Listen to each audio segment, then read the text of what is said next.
Beidelman. I'm a level designer. I'm Kendall Snow, Associate Level Designer. I'm Brittany Perello, Producer. I'm Matt Kutris, Senior Level Designer. In Satellite, a top-secret American recon satellite Has lost power And crashed in the deserts of Angola. With hired DJI forces closing in, now it's a race to secure the crash site. what I love about Satellite is the fact that it's just this amazing natural space.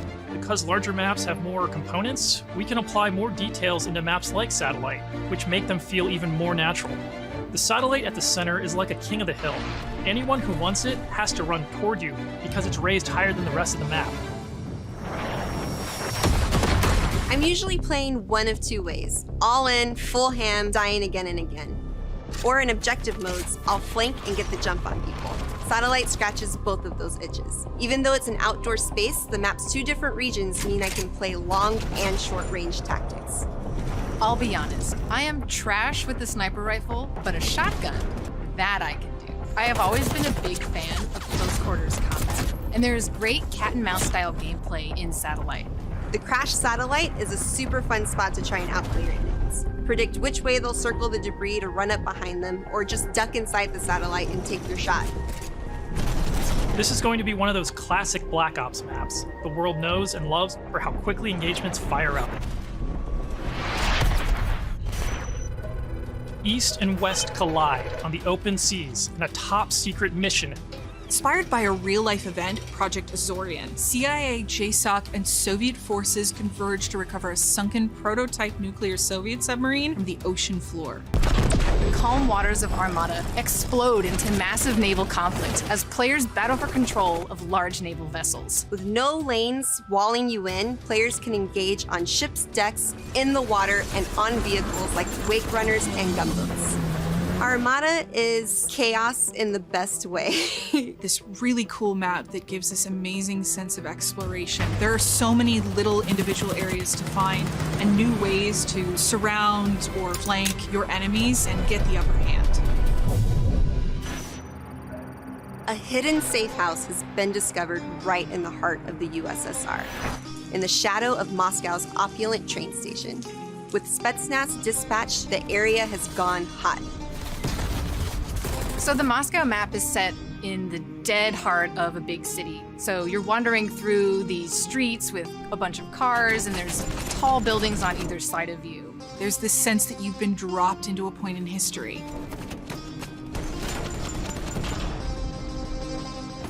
First thing I do is run right to the center because that's where all lanes cross in the Moscow map.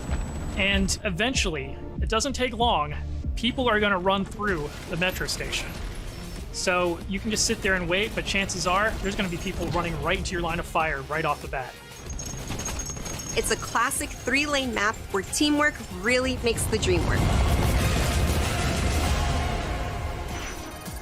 January 17, 1984. This location is heavily influenced by Miami's famous, or perhaps infamous, Ocean Drive. This is a night map, but one unlike players have seen before.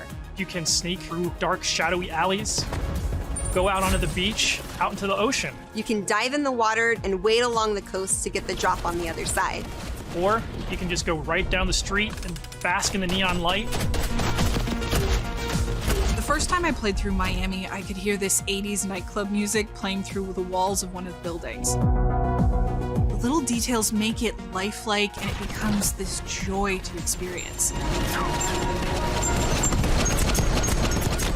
Basically, my goal is to never be on the main street in the center because that is sniper heaven and that is Brittany hell. So I always go and try to flank and get those snipers from the back. Our art and design teams worked really hard to bring the best possible night experience to the players. You'll see that play out when you sneak in the shadows on the beach or engage enemies in the center strip. It really makes people feel like they're in Miami in the 80s. It's pretty cool.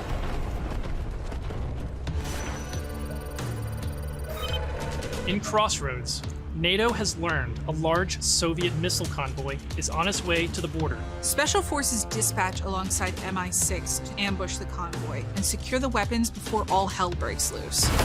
Soviet convoy disabled. It's one of our most cinematic maps with a boots-on-the-ground feel that feels pulled from the campaign. Your team will want to hold down and protect its own outpost to guarantee access to one of these tanks.